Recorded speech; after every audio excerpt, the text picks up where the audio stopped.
Hello everyone.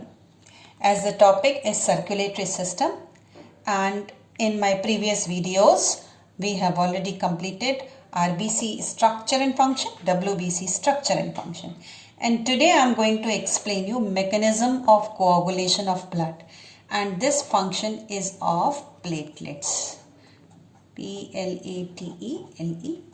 platelets. Now these platelets are a specific character of mammalia only. They are also termed as thrombocytes. Thrombocyte का मतलब ही होता है blood का, thrombus का मतलब होता है रक्त का थक्का बनाना, थ्रोम्बोस। और जब साइट वर्ड यूज करेंगे तो साइट माने सेल। किस तरीके से ये अपना काम करती है उसके लिए हमने एक ब्लड कैपिलरी ड्रॉ की हुई है ना। तो यहाँ हम कैपिलरी लिख लेते हैं, ये कैपिलरी हो गई। अच्छा, इस कैपिलरी के अंदर क्योंकि ब्लड है, आरबीसी का फंक्शन हम पढ़ चुके हैं, स्किप करते हैं। डब्ल्यूबीसी का फंक्शन हम पढ़ चुके हैं, स्किप करते हैं। अब यहाँ पे प्लाज्मा है और प्लाज्मा में एक थर्ड टाइप की सेल्स, ये भी नॉन न्यूक्लिएटेड है, तो ये हमने प्लेटलेट्स ड्रॉ कर ली। अब इस प्लेटलेट्स के साथ साथ लिख लेते हैं, यहाँ पे ये प्लेटलेट्स हैं, थर्ड टाइप की सेल्स हो गई हमारे।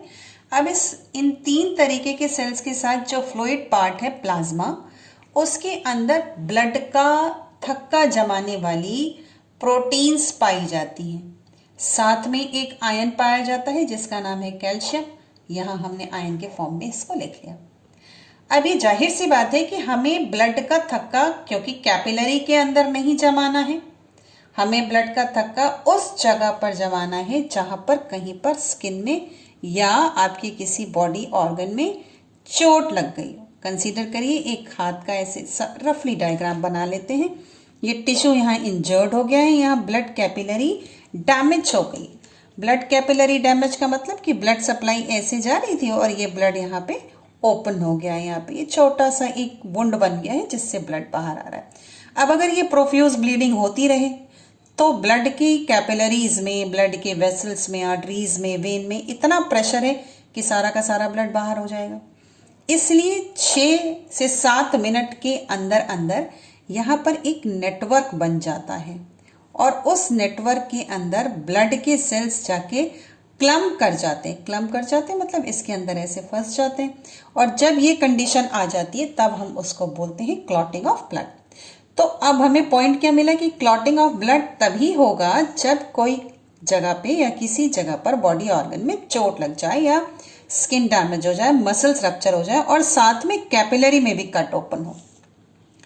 अब कैपिलरीज के अंदर ब्लड को नहीं जमने देना है क्योंकि ब्लड की सप्लाई हो रही है ऑर्गन्स को। तो उस ब्लड को ना जमने देने के लिए जो ये प्रोटीन होता है उसको हम कहते हैं हेपारिन। अभी इससे पहले की वीडियोस में इस हेपारिन को बनाने के लिए बेसोफिल्स सेल्स को पढ़ा था। तो हेपारिन के लिए हम लोग वर्ड यूज करेंगे एंटी कोएगुलेंट। सीधा सा वर्ड, एंटी माने नो, यानी एक ऐसा प्रोटीन जो ब्लड वेसल के अंदर ब्लड को जमने नहीं देता, ब्लड का थक्का बनने नहीं देता।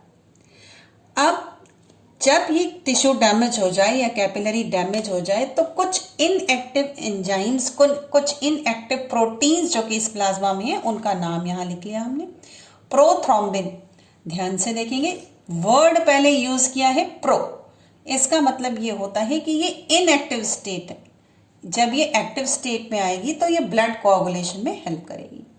उसके बाद दूसरी प्रोटीन है, सेकेंड प्रोटीन, हमने वर्ड यूज किया fibrinogen. Soluble in blood protein, कहने का मतलब कि जब फाइब्रिनोजन इस कैपिलरी के अंदर होती है तो ये ग्लोब्यूलर होती है। ये फाइब्रिनोजन ऐसे होती है, बहुत इजीली ब्लड में डिजॉल्व्ड स्टेट में होती है और किसी भी तरीके से ब्लड के कोआगुलेशन में हेल्प नहीं करती। पर जब वो टिश्यू जहाँ पे कहीं डैमेज हो जाए या कैपिलरी फट जाए तो यही ग्लोब्यूलर प्रोटीन, फाइब्रिनोजन की बात कर रहे हैं हम लोग, ऐसी फाइब्रिनोजन प्रोटीन इस फाइब्रिल जैसे स्ट्रक्चर में कन्वर्ट हो जाती है और यही फाइब्रिलर स्ट्रक्चर यहाँ पे नेटवर्क बना रहा है, मेस बना रहा है, जिसके अंदर ब्लड सेल्स क्लॉट हो जाती है। तो अब हमें पढ़ना है कि ब्लड की क्लॉटिंग के जो ये प्रोसेस है उसके कितने स्टेप्स हैं।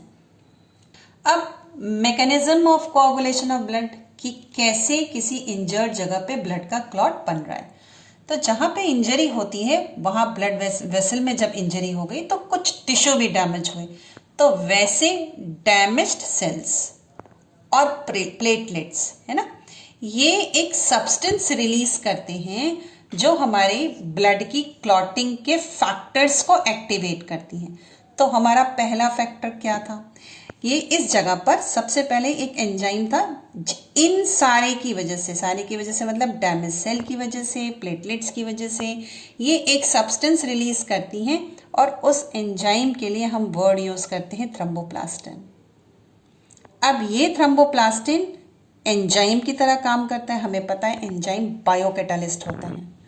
तो जो थ्रोम्बोप्लास्टिन बना है, ये थ्रोम्बोप्लास्टिन डैमेज्ड टिश्यू ने बनाया, प्लेटलेट सिक्रीट करे उस जगह पर जहां चोट लगी है, और फिर उस पर्टिकुलर प्लेस पर जो ब्लड आसपास बह रहा है उसके प्लाज्मा में जो प्रोथ्रोम्बिन था, अभी जो पढ़ाया थोड़ी देर पहले कि जो इनएक्टिव था वो एक्टिव थ्रोम्बिन में कन्वर्ट हो जाता है।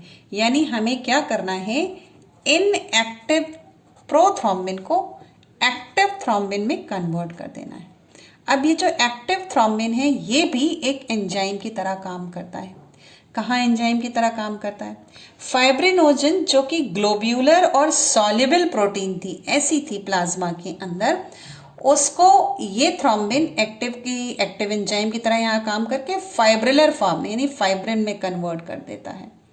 अब अगला स्टेप, जब फाइब्रिन एक मेस बनाता है, यानी ऐसे करके मेस बना लिया, यू बना लिया, ऐसे कर लिया, ऐसे कर लिया, अब ये ब्लड सेल्स इसमें क्लम्प हो जाती हैं। क्लम्प हो जाती हैं का मतलब अगर ब्लड सेल्स को ऐसे लगा दें यूँ, तो अल्टीमेटली हमें क्लॉट मिलता है। क्लॉट मिलने का मतलब कि उस पर्टिकुलर जगह को पूरा पोर्शन जो है वो ब्लॉक कर दिया जाता है, यानी ऐसे ब्लॉक कर दिया जाता है और ब्लीडिंग को रोकने का पूरा प्रोसेस किया जाता है।